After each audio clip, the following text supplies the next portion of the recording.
Sir பண்ண போறீங்க? என்ன பண்ணுவீங்க? சந்தோஷப்படுங்க. அதே நேரத்தில் என்னை இயக்கத்திலிருந்து இன்று நீக்கப்பட்டிருக்கிறார் என்று சொன்னால் உண்மையிலேயே மன வேதனை அடைகிறேன், வருத்தப்படுகிறேன், கண்ணீர் சிந்துகிறேன்.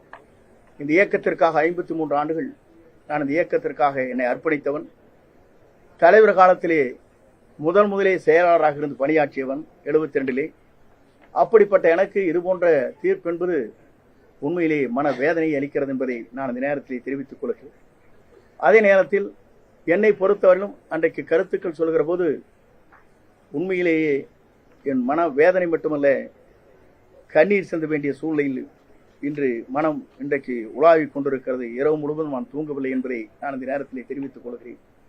ஏன் இதை சொல்கிறேன் சொன்னால், ஒரு மனிதன் 53 ஆண்டு காலம் இவருக்கு முன்னாலே, இவர் பொறுப்பிற்கு வருவதற்கு முன்னாலே புரட்சித் தலைவரால் 72லிருந்து 77, 70, 80, 84 வரையிலும் நான் சட்டமன்ற உறுப்பினராக, மாவட்ட செயலாளராக பல்வேறு பொறுப்பிலிருந்து பணியாற்றி இருக்கிறேன்.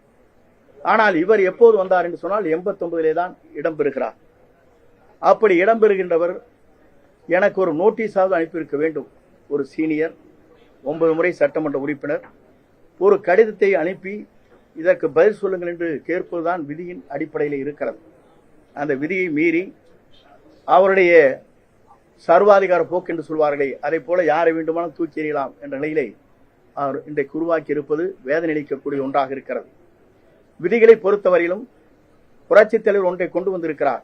1975 ஆண்டு இறுதியில் கொண்டு வந்திருக்கிற விதி என்ன என்று சொன்னால், கழக தொண்டர்களால் பொதுச் செயலாளர் தேர்ந்தெடுக்கப்பட வேண்டும்.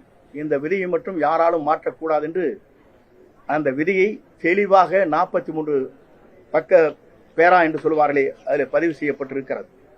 இதையெல்லாம் நான் எதற்காக சொல்கிறேன் என்று சொன்னால், தொண்டர்கள் உணர்வைத்தான் நாங்கள் வெளிப்படுத்தினோமே தவிர அந்த உணர்வுக்கேற்ப இன்றைக்கு என் மீது களங்கம் ஏற்படுத்தி என்னை கழகத்திலிருந்து நீக்கப்பட்டிருப்பது என்பது மிகவும் வேதனைக்குரிய ஒன்று, வருத்தத்திற்கு ஒன்று.